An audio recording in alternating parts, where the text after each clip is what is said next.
As we get started this morning, I want to tell you something briefly about what this sermon is. Sermons can do different things. Some of them can be practical. Some of them can be theological, trying to help explain something to you. And then some of them can help with what Romans 12:2 says, the transformation of our minds, the renewal of our minds. We need to be able to imagine the world that God is at work in, that God is creating. If we can't imagine it, it becomes really hard to navigate it. And so this morning, in many ways, is an attempt to expand, to shape your imaginations. So I don't know if you came ready this morning to let your imagination be expanded. I don't know if your brain feels like it can withstand it. Maybe it's been a busy week. There's been a lot going on, and you're not really sure what to do with this. But hopefully we can stay together. Hopefully this will mean something to you. We don't think about this often. But when God made the heavens and the earth, the Bible tells us that he filled both realms with creatures or beings whose job is to help him run things. On the earth, those beings are us, his image bearers. Human beings, every single one of us was made to be one of God's special representatives on the earth. And we have been tasked with helping make this whole thing run well, run right. In the heavens, God made angels and seraphim, and we actually really don't know much about the beings in heaven, those unseen beings. But we're told that God made them and he gave them a role to play in his creation. And Psalm 82 gives us a picture of how this all sort of works out. And so here's where our imaginations kick in. God is the CEO of the world, of creation. He's the big boss. He's in charge. And he sits atop the org chart. And the world is filled then with all of these different people groups, all of these different departments, and they're scattered all over the place. And we are effectively God's employees, right? We've been hired to do work for him, with him, each of us to do our own job. And the heavenly creatures who have a sort of direct access to God have been placed over us, kind of like middle managers. God is the big boss, but these heavenly beings are our day-to-day supervisors. And it's their job to help us become the very best employees that we can be. It's their job to help us serve God. Their job to help get the most out of us. Before he died, Moses explained this to the Israelites as part of his very final speech. And he says this in Deuteronomy 32, when the Most High gave to the nations their inheritance, when he divided up mankind, he fixed the borders of the peoples according to the number of the sons of God. Sons of God is one of the phrases used to describe these heavenly beings throughout the Bible. Sometimes they're just described with the word lowercase g, gods. Sometimes they are the sons of God. Sometimes they're just called the host of heaven. There's different names for them. But whatever we call them, we see that God orders the world with this clear division of labor. Humans are made in the image of God. Our job is to represent God on the earth, right? Our job is to do God's will, to show off his character, to show the world what he is like. And then the sons of God are made to serve over humans, helping us achieve our purposes and our potential. They are our immediate supervisors. And then God himself serves directly over them, and he gives them the agenda, and they pass it on to us. Can you kind of imagine creation with this order, this structure? Since the time of the flood, this is how God's world has been ordered. If you get this, fantastic, because I also now want to tweak what I just said a little. Because Moses said that God assigned the sons of God, the gods, to each of the nations, and at the same time Moses said Yahweh's portion is his people. Jacob, or Israel, is his allotted heritage. What this means is that God isn't just one of those bosses who sits in an office twiddling his thumbs while everyone else does all of his work for him. Right? God doesn't just tell everyone else to get busy, but God rolls up his sleeves and he takes a nation for himself. You guys get all these, I'm going to take this one. And then he tells the sons of God, I won't ask you to do something that I'm not willing to do for myself. And so God claims one of the nations, and God does for Israel what he expects the sons of God to do for the rest of the nations that they've been assigned to. And Psalm 82 opens, the psalm we just heard, you will read for us, opens in the middle of God's staff meeting. It says, God has taken his place in the divine council. In the midst of the gods, he holds judgment. Which means that it's that time of the year. God is doing performance reviews. Ooh, and it turns out that things are not going well. I also think God may have missed the training seminar where everyone learned that you're supposed to say 7 positive things before you jump in on the feedback. God, just get straight to the point here. How long will you judge unjustly? How long will you show partiality to the wicked? Like, this isn't even feedback. This is just straight up, how long are you going to not do your job? It's not even that, like, hey, guys, like, so there's some room for improvement. But, like, imagine you've been hired as a janitor to clean stuff, but you leave every room dirtier than you found it. Or you've been hired to build things, but behind you is just a wake of things that you have been tearing down. You've been hired to care for people's pets, but weirdly, they all end up dead. Right? Like, this is the kind of thing that God is confronting. This is the question God poses to his staff. How long is this going to continue? How long are you going to not do the job I've given you? How long? Wait, we've been reading through the Psalms together. How long is an interesting question on God's lips. Right? Because this is the question that we often hear God's people asking of God. Psalm 13 says, "How long, O Lord, shall my enemy be exalted over me? How long, O Lord, will you be angry forever?" How long?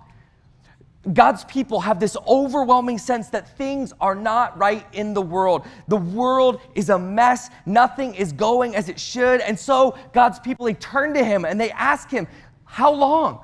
God, what are you doing? How long will things keep going like this? How long until things are made right? God's people ask him, how long?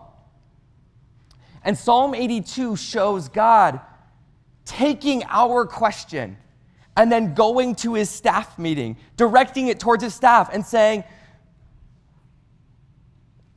I understand why things are not right.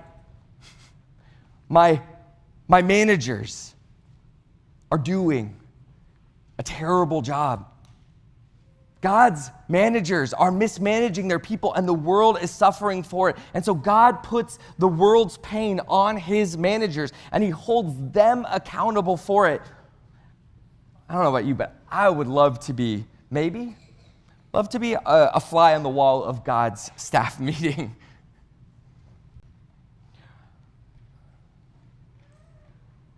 I want to make this a little bit more concrete for us.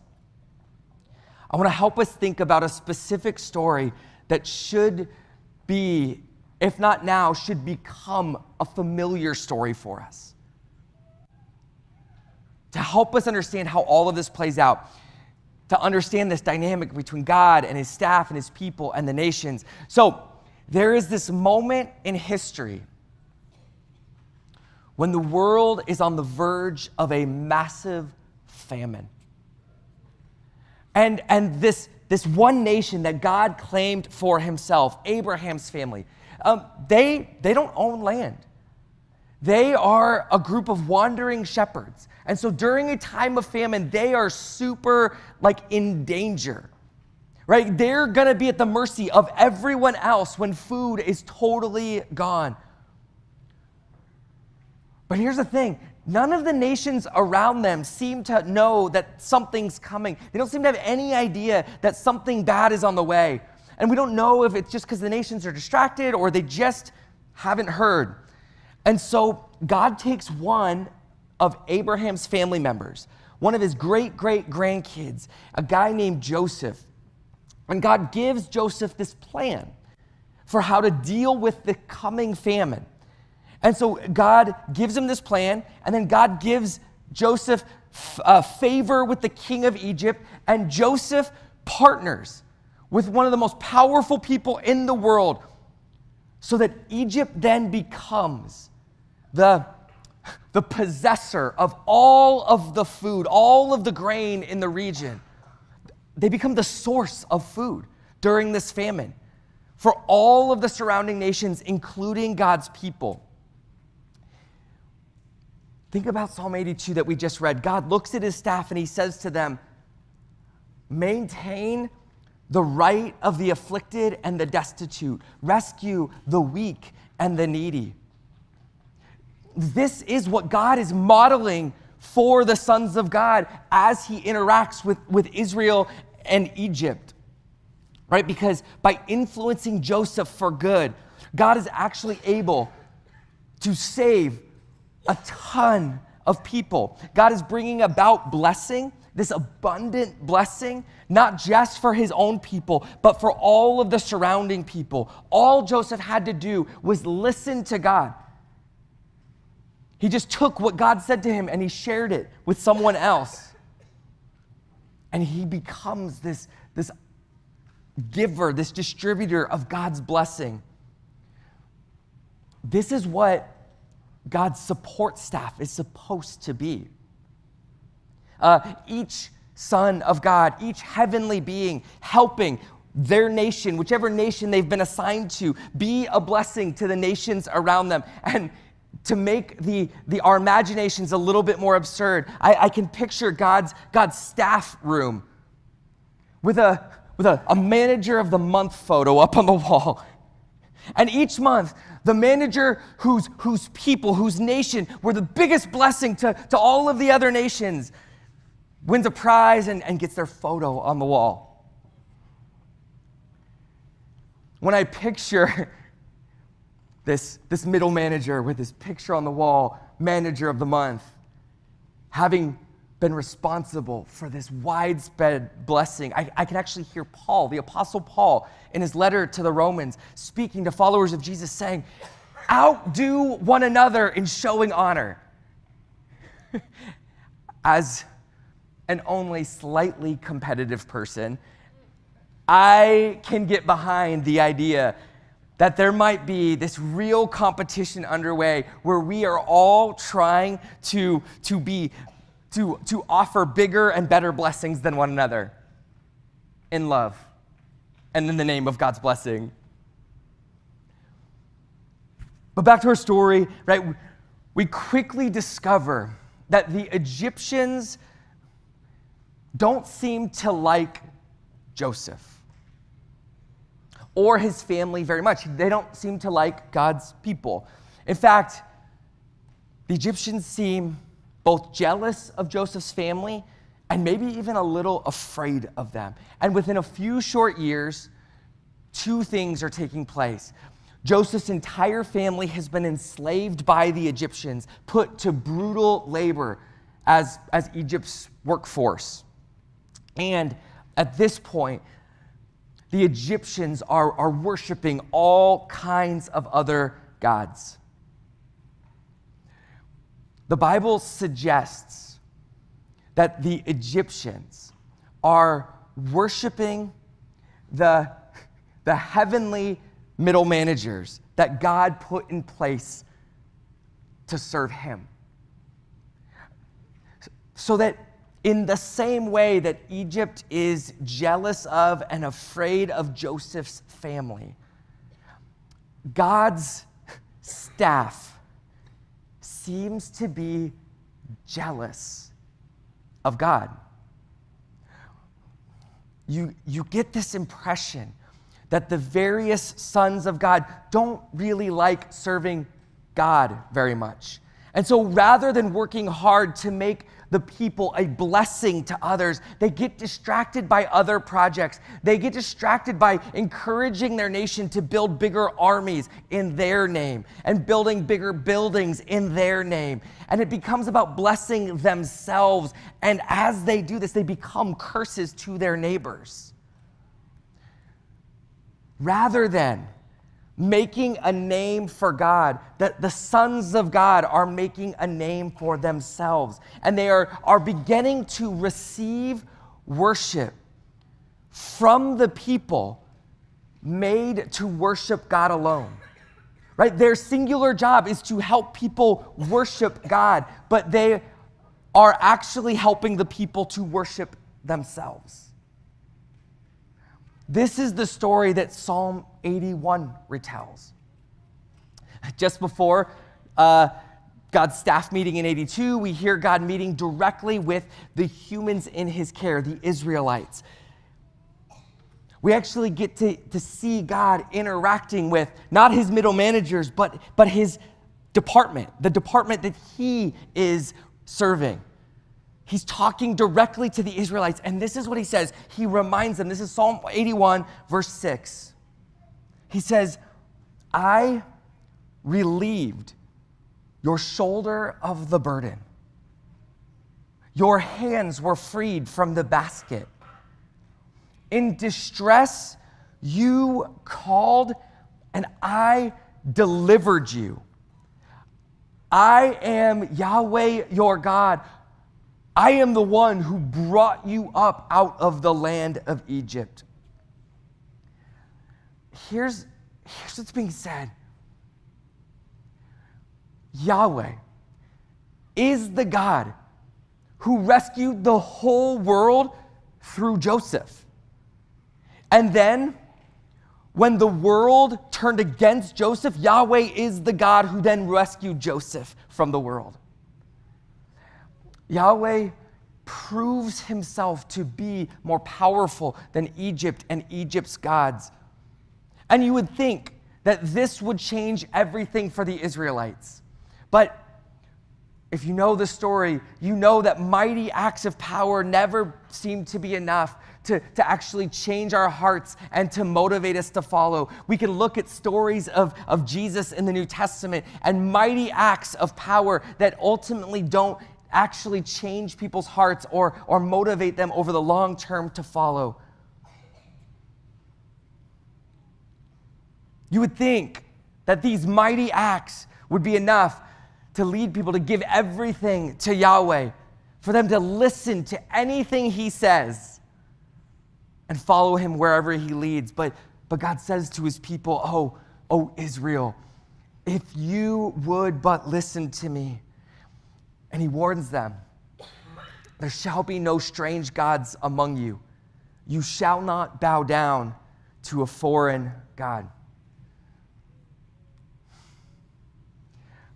Think about who these people are. We're told they have direct access to God. The Israelites are invited to a mountain, and they're invited to come up onto that mountain and engage God directly with no mediator, no go-between. All right, so just sit with that for just a second. They have direct access to God. God hears their cries for help.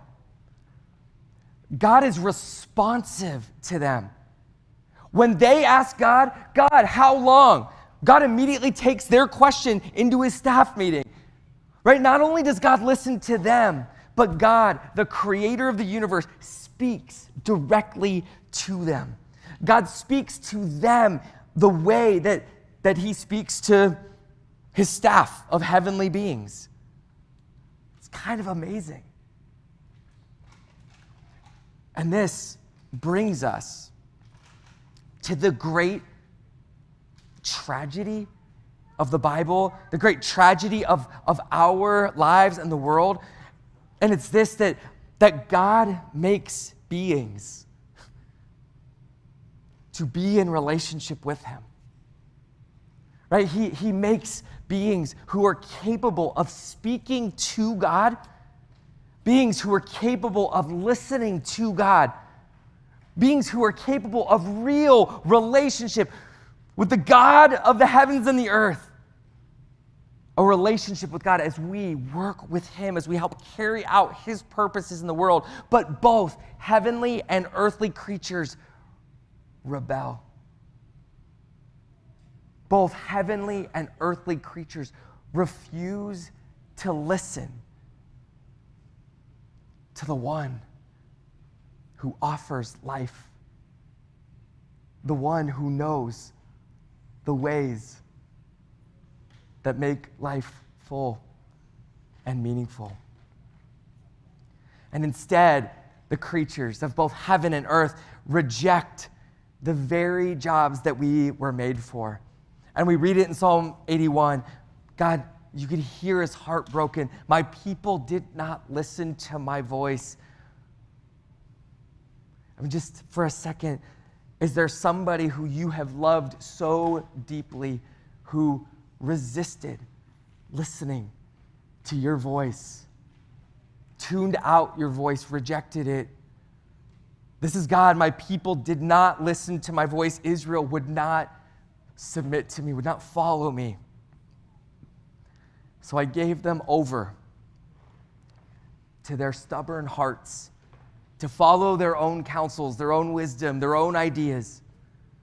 Oh, that my people would listen to me, that Israel would walk in my ways. This is amazing.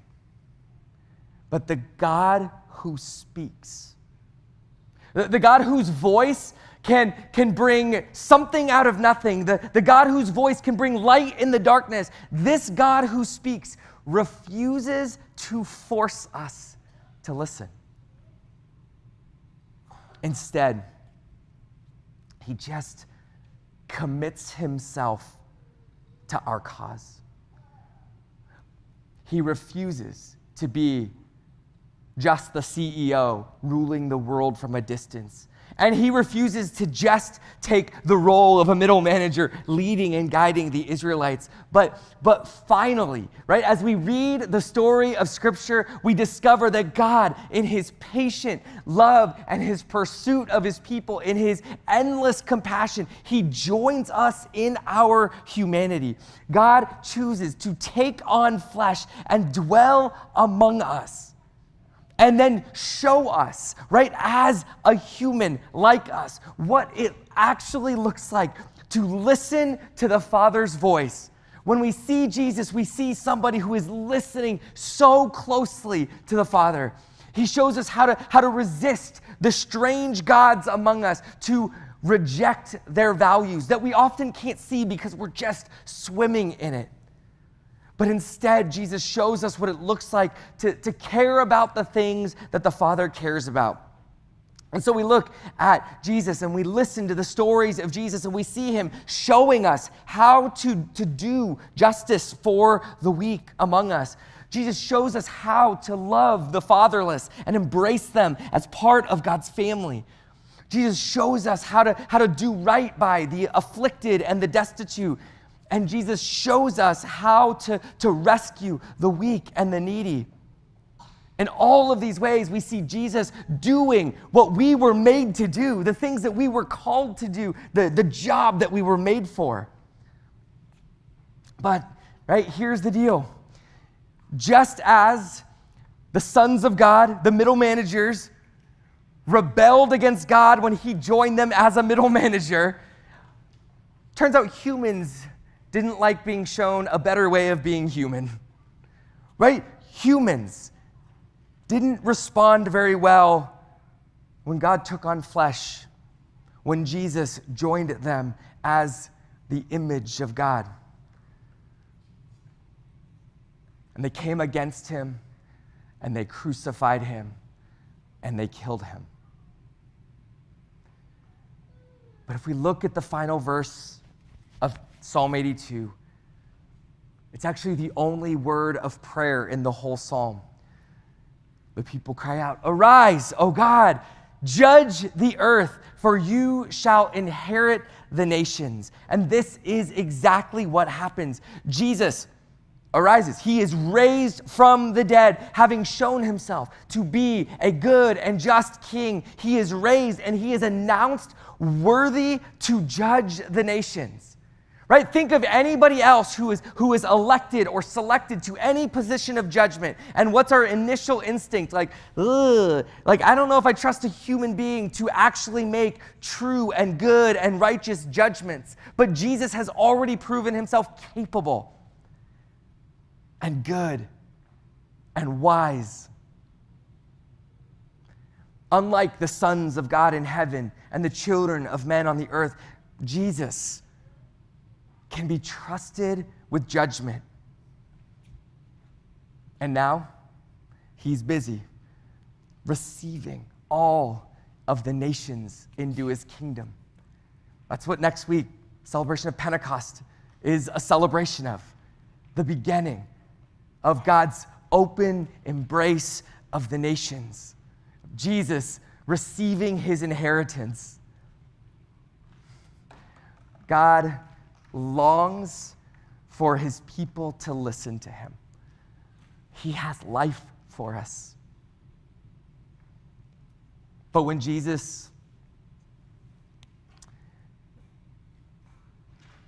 with Jesus on the scene, God says, if you won't listen to me, at least listen to my son.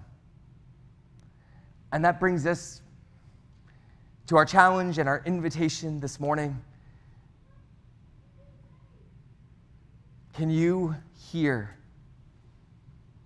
the God of the universe looking at you, glad to see you, face lighting up? Can you hear God looking at you saying, I have chosen you? Listen to my son. Will we listen? Can we listen? Do we want to listen? Are we ready to listen?